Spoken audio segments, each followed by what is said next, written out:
In the tunnel. In the tunnel. In the tunnel. You're listening to In the Tunnel.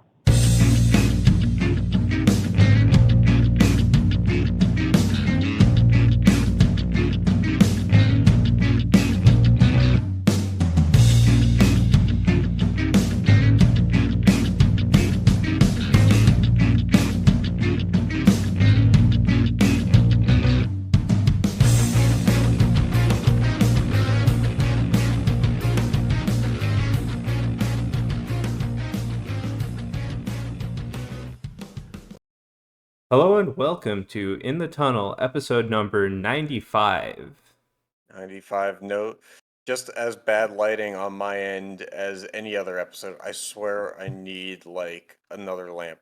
It's like a $8 to $10 to $15 purchase that I just never make. Yeah, but Just also, got since I've this moved, my lighting's desk been lamp. different. I swear I have this desk lamp here that makes me look like I'm sitting in a tanning bed every episode. Yeah.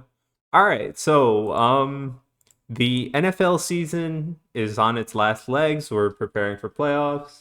Its last yet longer leg. Yep. So, let's see the playoff picture right now. Yeah. So this is before games had started for today. Yeah. Taking into account the games that happened yesterday being Saturday night games, the Chiefs game and the Eagles Cowboys game. Yep. So Um, yeah, so now we have the Chiefs right back where they were in previous years. Some surprise only because of how they started this year, which was yeah, that was the bigger surprise of how they started. but that's also kind of what leads you as a sports fan to know when is too early to worry and when is not. Because Mm-hmm. we've all seen teams that just turn it around. We've all seen the Raiders, start 7-0 or 7-1 and then not make the playoffs entirely. So like you know when there's still time for a year to be a fluke. Yeah, but for me, it's like when you're starting to get to like six, seven, eight losses and you still have most of the season left, I'll start to get worried if I'm vying for my team to have a playoff spot.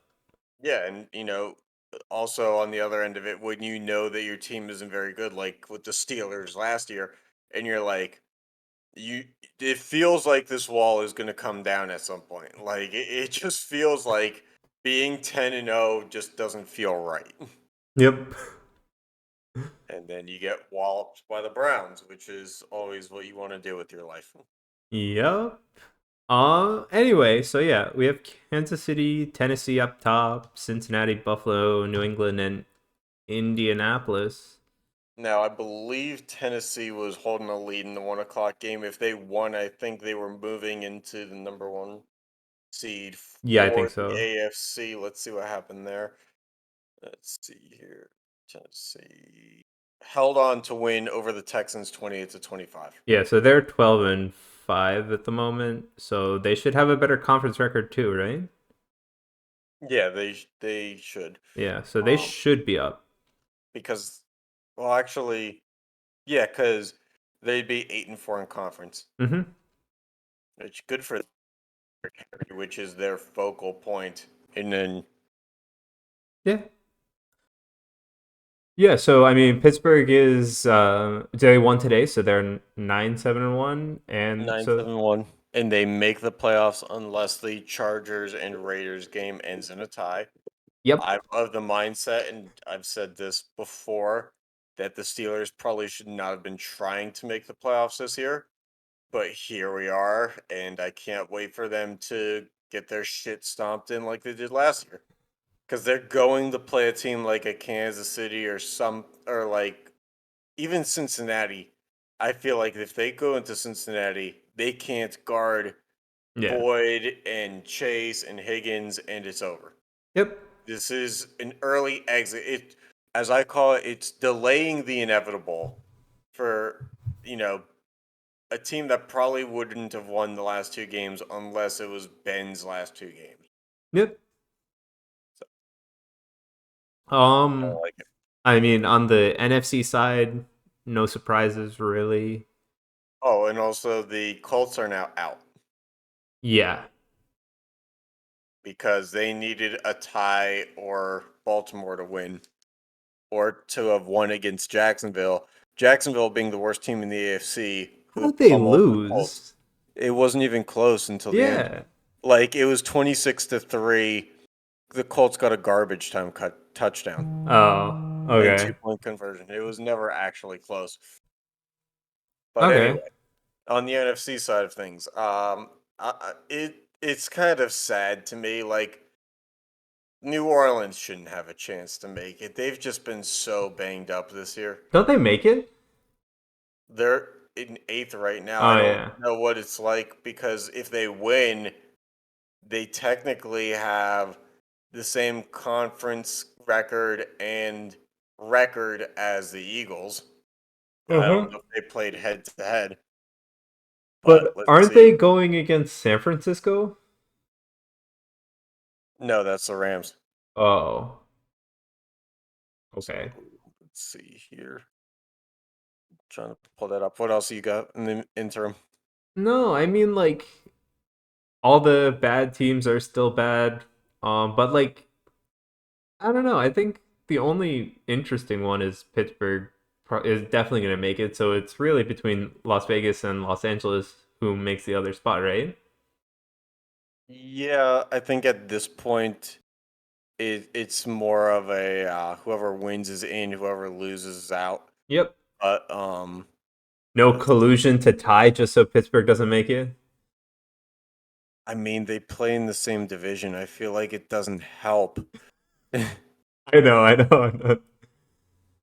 Yeah. Um, I mean, that's all I got here. So, I mean, we can take a look at some seating possibilities, right? yeah, I mean there's a plethora of them because the Packers were the only team going into today that was ready. Um, Yep. and other than that, now that Tennessee is one. So, and getting to the Saints have to win against the Falcons, and then the 49ers have to lose to the Rams, and then the Saints get in, Okay. which is ridiculous to me. It could happen. They played 4 quarterbacks this year. Yeah, I know. And like Ian Book, who was the one that they threw out against Miami, was getting absolutely pummeled. Yeah, So I their mean, offensive line four isn't quarterbacks protecting though. anybody.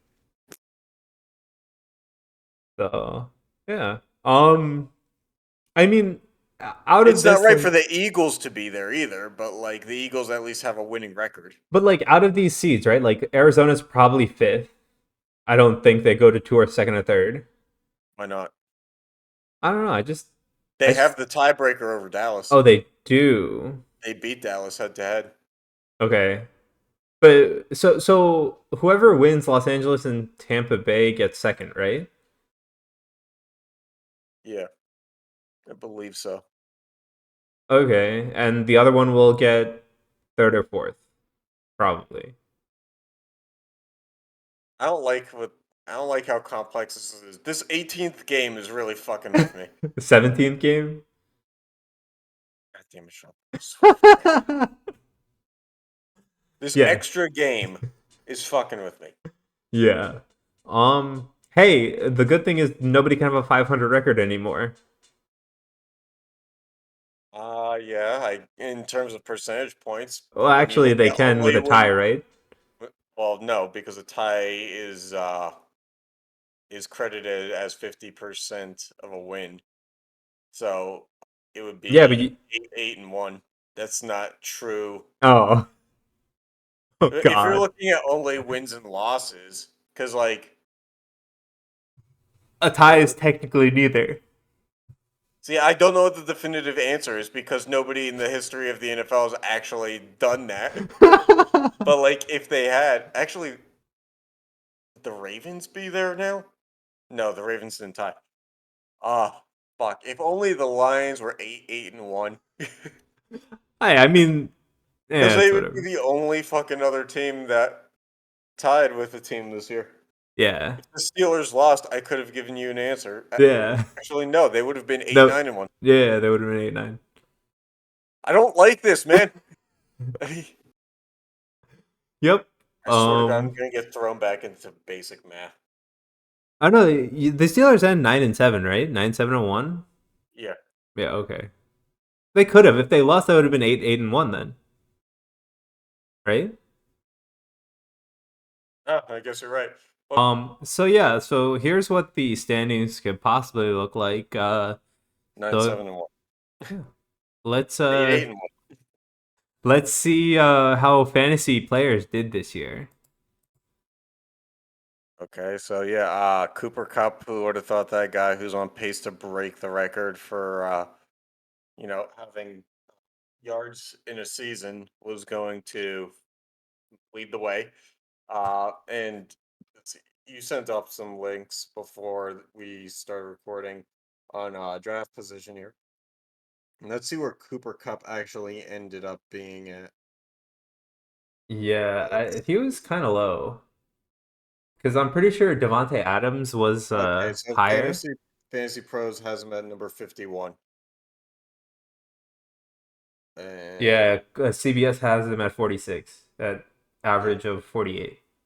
so ridiculously low for a guy who's going to get potentially to 2,000 yards receiving.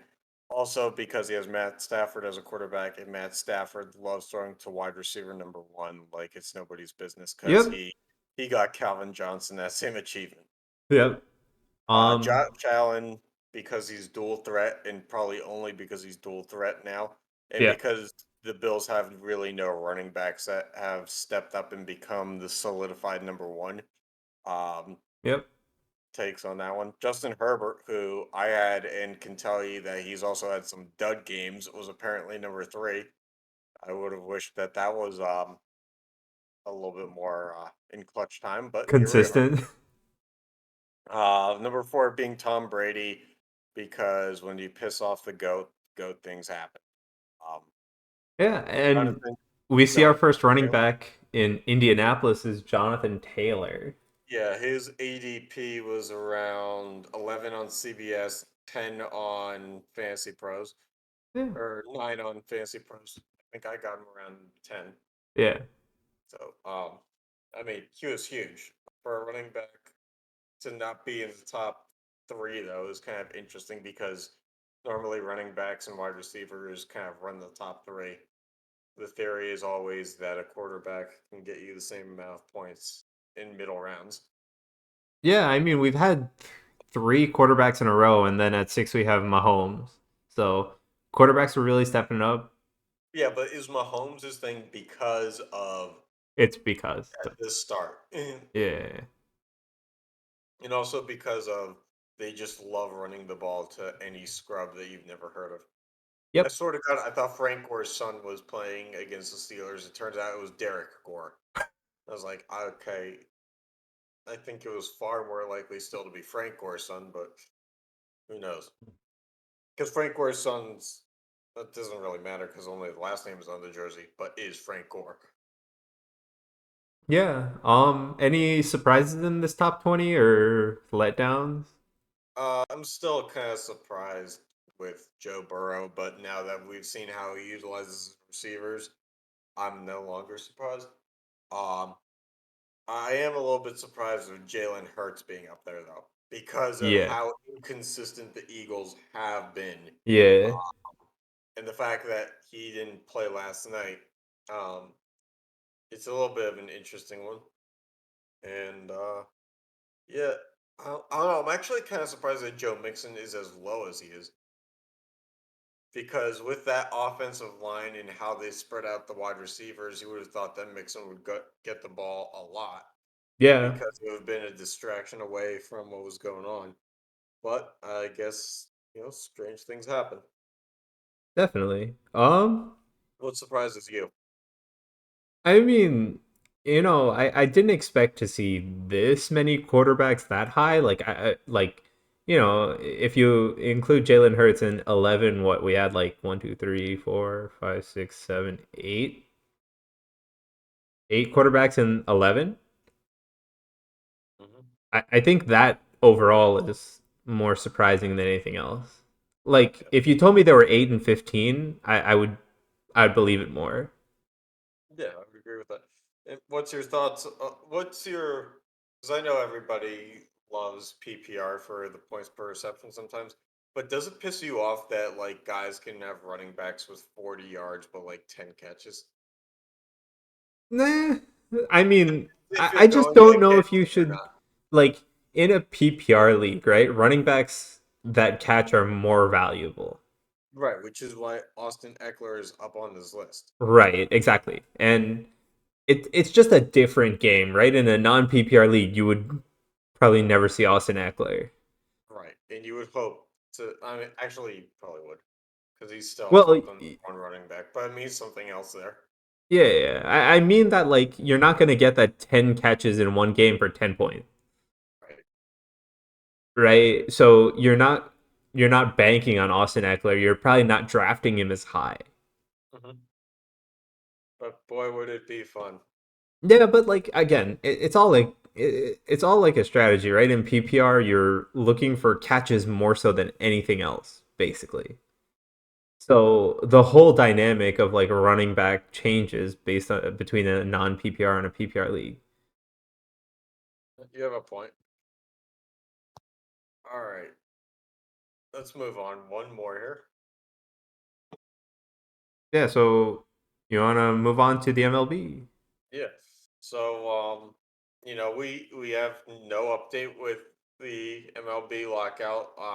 For the most part, um, it and uh, we were talking in pre recording about this, how the expectation maybe shouldn't be that the MLB and the Players Association are going to move as quickly as they have in prior or in career instances with different sports. Because Right. we saw the NHL lockout go into New Year's in 2013, but then uh, we saw a conclusion to that. And a lot of people don't think that the MLB lockout will affect a lot of games, but we are now in January with spring training only, like 2 months? 5 weeks away Oh, 5 weeks. because pitchers and catchers report in February. Yeah.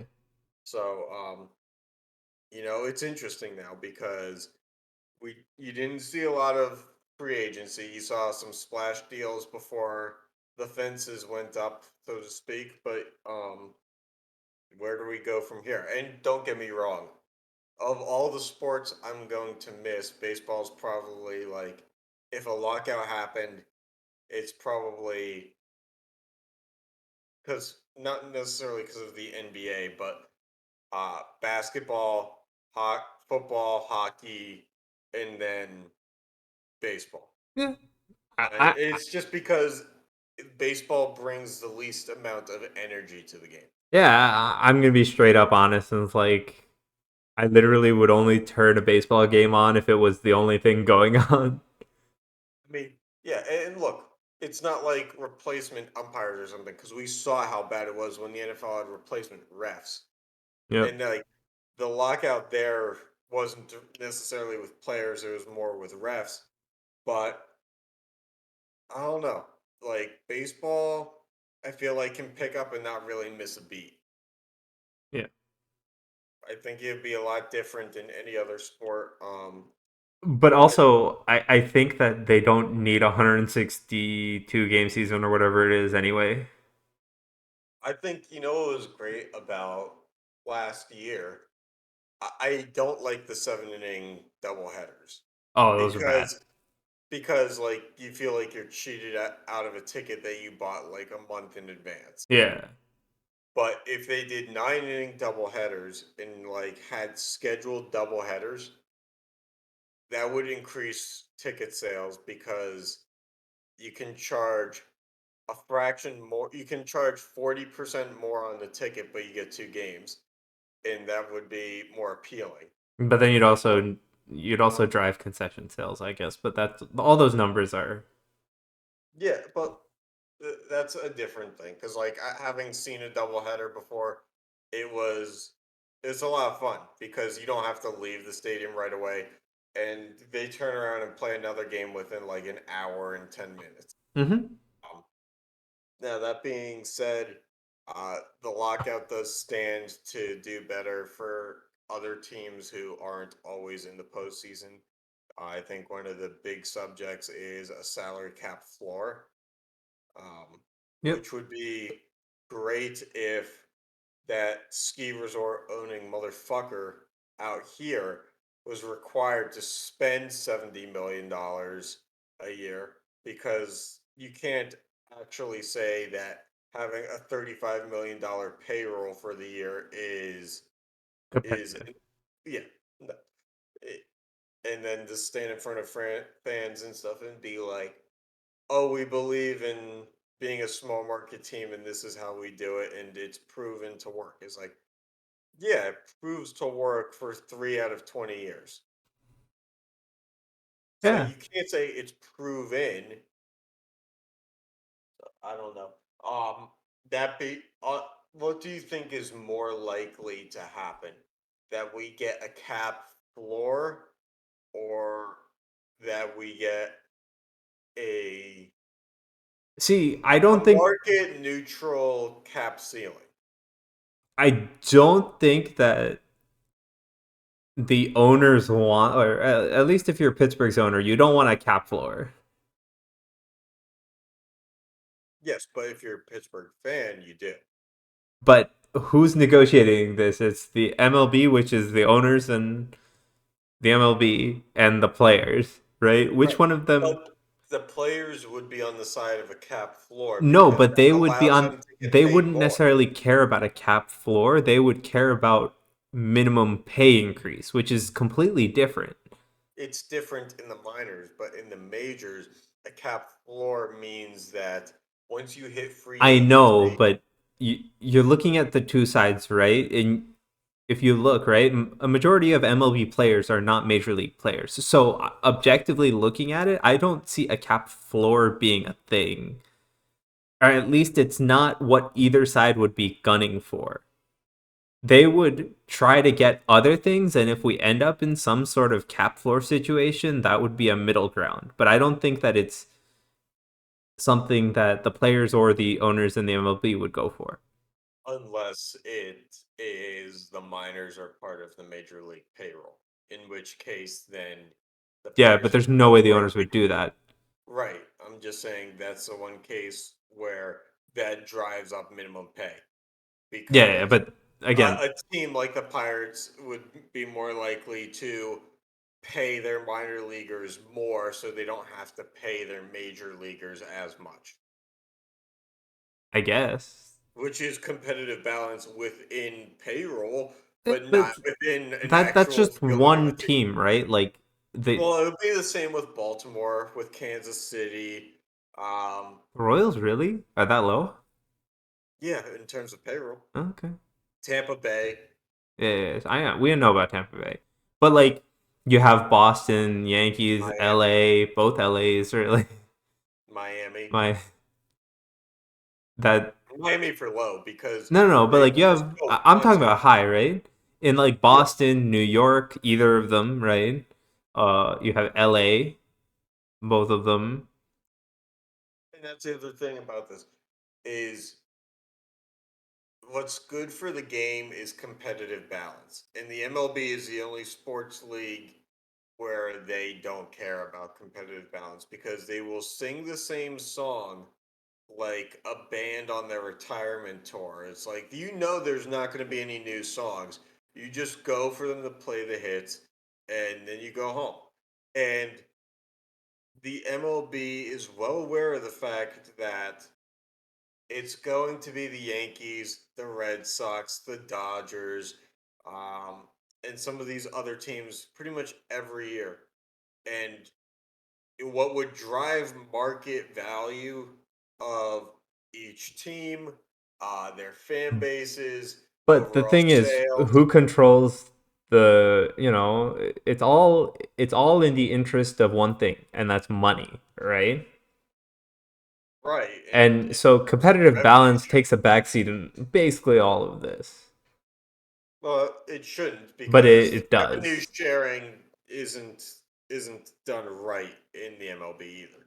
but it doesn't. It takes a backseat in all of this, right? The end of the day is who gets more money, or Yeah, how do they make more money. right. But if they were smart, they'd realize that everybody makes more money as a whole if there's competitive balance. But that's true and not true at the same time. Well, let's say that, you know, all of a sudden these Because teams, let's say all of a sudden these teams like the Pirates or the Orioles just their payroll starts shrinking so low, their ticket sales are down so low that at this point they're gonna fold up. but the There's no thing is, point in right? being around. You have on the opposite spectrum, you have these teams spending so much money, they're paying the soft cap tax, right? And that goes in to the pool to basically prop up the teams that are doing nothing. Okay, but if the MLB shrinks from 30 teams to say 21 teams, let's take all the small market teams out of the equation. Then what happens with those 21 teams? I At mean, what point is there no small guy to take advantage of? but the thing is, right? Like, if you lose a team, you probably aren't losing a team, you're moving the team. Somebody will buy it. That's what the MLB is banking on. Yeah, that's where the MLB is banking on. Unfortunately, the thing is, Somebody the will MLB buy it. has the MLB has teams in cities where in other sports leagues they would be considered the relocation. Like when the Penguins were speculated to move, it was to Kansas City. Yeah. Kansas City already has the Royals. Um, you know, if the Orioles were to move, where would it actually be to? I guess maybe somewhere in North Carolina may be of interest, but North Carolina doesn't really give a shit about baseball. Right. So But like somebody will try. somebody will try, but you also have to have the monetary resources and the concerted populace to actually appeal to it. Yeah, Whereas but it a doesn't lot of matter. those cities are already taken. It doesn't matter. All I'm gonna say, there's teams with minor league teams as minor league teams and not major league teams for a reason. But I mean, like that's another thing. There's so many minors in the MLB that's another issue on Yeah. both sides. Oh yeah, you can't have all these leagues. Yeah, But so let me ask you. Go ahead. it's like on one side you have so many teams that paying them more on the lower end in the minors increases your cost so much because you have a single A team, double A team, triple A team, who knows what else, right? Mhm. So, and do you really need all of those teams? Like, I'm sorry for baseball players, but like, come on. Honestly, I'm of the mindset now that there should be a relegation system, kind of like in soccer.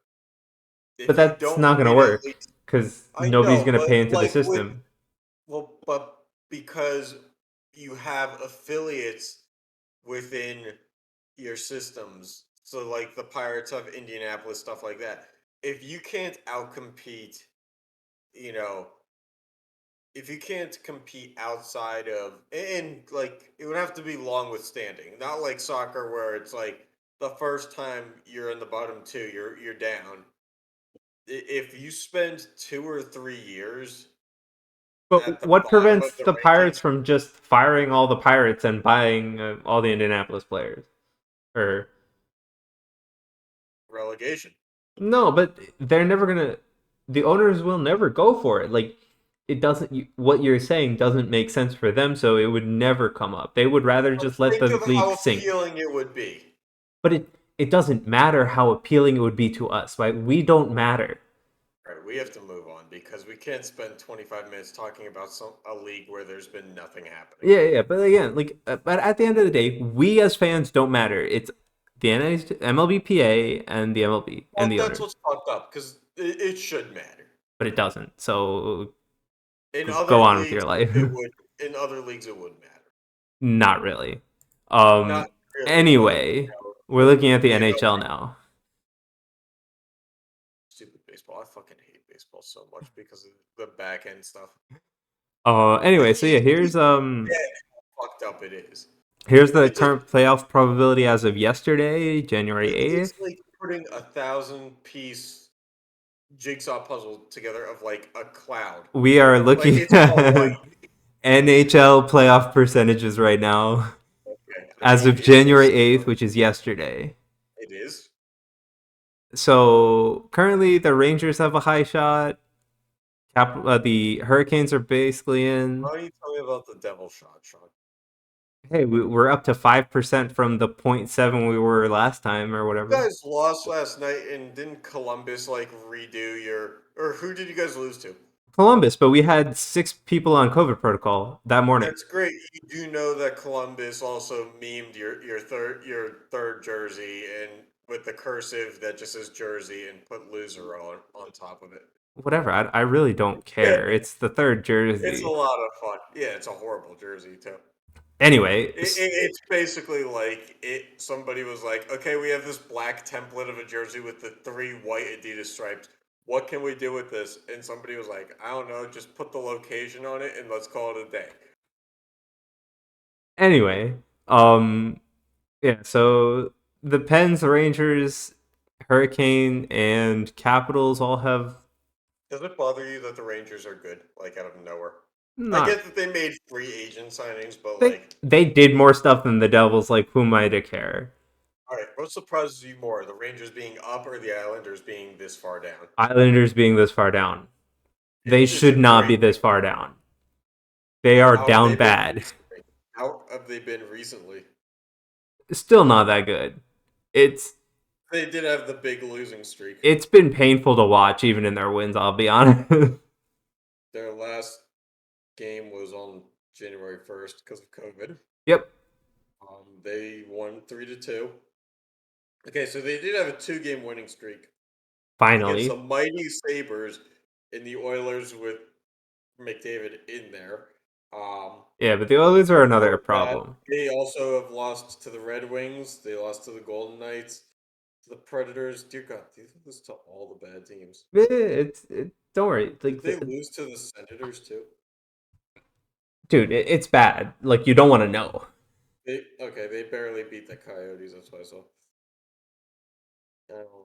Anyway, so the Islanders being that bad is more surprising. Is it more surprising that they're worse than you guys? Oh, yeah. Wait, what? 7 points. Yeah. No, I know. But, like, of course it's more surprising. Granted, you guys do have 8 games in hand and only have a 7-point lead.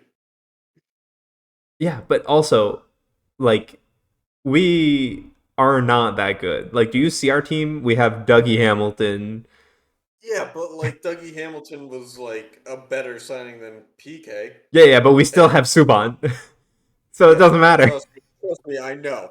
And that I'm sure bothers you every day. Like, but it's not it. In hindsight, or not hindsight, in perspective, you could say that you guys are like in 5th place for the Metro. Because everybody who isn't the Islanders that isn't in the top 4 has the same amount of points. Yeah, but like, I mean, we've been doing better in the past few games. Now we have a COVID outbreak, so I don't know how things are going to go. So, yeah. Okay, I will also say this. I know that I said that the Devils have 8 games in hand. Even if they were tied, they'd have more goals by a substantial amount than the Islanders. Yeah. Devils have 105 goals for. Yeah. And the Islanders have 64. Yes, exactly. It's like they're down bad, okay? I want to see here because the Devils' issue is the least amount of goals scored in the league. Yeah, but the Devils' issue is more that the defense can't help the goaltenders, and the goaltenders are having trouble because of that. Like, we're letting through too many shots. There are some periods I look and we have like 15 shots allowed, and I'm like, are you kidding me? Now, the Islanders, for perspective, were far from last in goals scored last year. They're far from not last this year. It's bad. They're down bad. And I am surprised at the Florida Panthers. I know they made all the splash signings last year, or not last year, but 2 years ago. I mean, But for them to I still think. be relatively decent, See, I well, kind of like that the Florida Panthers and Tampa Bay are both pretty good. yeah. But you understand, traditionally speaking, the Florida Panthers' ceiling was always third in their division, Yeah. make the playoffs, lose in the first round, Right. and then suck the next 3 years. Yep. But it's So good for to. them, I like it because I don't know. It's just something you don't see. I like it, but at the same time, I also don't like one of the larger salary caps being the Florida Panthers, which you know is a wasted investment. Hey, whatever they want to do. Okay. I guess. I mean, Sunrise, Florida is a shit All show. right, and Seattle is trending further to the 0% possibility. Yeah, I mean, we knew that. I mean, Yeah. we took one look at the team and we said, bad. like like scolding a dog who like shit in the house. Like you just knew that that one was not a good idea. Yeah. That team and poor Philip Grubauer, who's not having a great year, but like if you saw what was in front of him, you would basically be like, wow, it's Jordan Um, Eberle and nobody else. how surprised are you that the Hurricane and the Avalanche currently have the same percentage chance to win the cup? It was like my natural catastrophe is to have the same chance.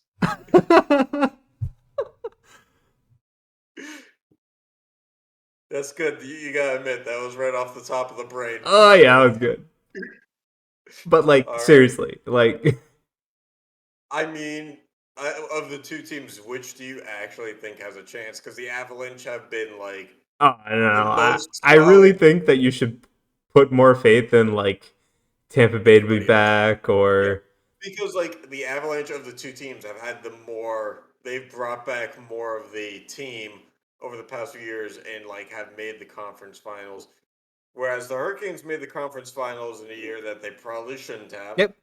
And they built a culture, but at the same time, do you really take them seriously? They still have no goaltending. No, but I'm saying that like I don't mind them having a like 8 9% or I think that's a little too Well, high. you But do. if they put them at 8 and you I'd know say there's a 60% chance they're not even the Metro team that shows up in the conference final. I know that's my point.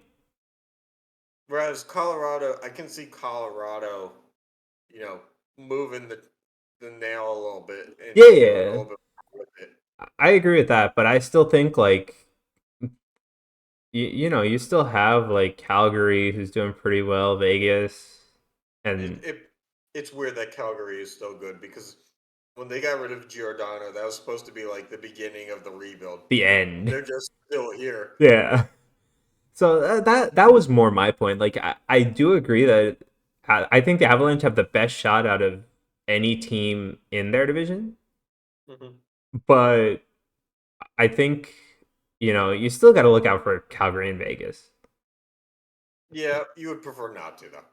Yeah, and then And with the Hurricane, I can assure you, I wouldn't be surprised if you saw the Penguins or the Capitals as the Metro team. just like I wouldn't be surprised if the Blackhawks moves to try to be competitive again and make one last run with Taves and Kane has been a total shit show Yeah, there's no because way. they yeah. Now I see why Fleury didn't want to play for them. He basically had to be baited out after Yeah. the trade. All You, right. you, And let's take a look at what's coming up next for the podcast. really wish I could do that movie theater coming soon sound. You know Yeah. what I mean? So we will have our college March Madness bracket in about 2 months, And maybe six potentially, weeks, just before March Madness actually happens. well, we'll probably start in like 3 weeks because we're gonna have to get out in front of college basketball this year. It didn't really make sense that we were kind of doing it as teams were already clinching conferences this year. Yeah. Um, so we're now in 2022 trying to. Our New Year's resolution is to be better. Yep. And So, it's and such we're a gonna try one for the NBA playoffs also this year. yeah, because and we were talking about this in pre-production too. Uh, it would make more sense for the comedic relief to do an NBA one while a team like the Sacramento Kings and New Orleans Pelicans haven't been eliminated yet. Yep, definitely. Because just seeing the Sacramento Kings grab a 1 seed would be a highlight that might end up ending up on their Twitter feed. So it would just be a nice departure for them. Yep. All right. So last things we have is about the Olympics. So as we know, they're going on in Beijing in China. So Yeah, um, Beijing is basically, or China is basically sealing off the whole Olympic area just so the Winter Olympics can go ahead. they're gonna bubble the Olympics, which seems like And I think it's just a pretty aggressive, like nobody in or out bubble. which is okay.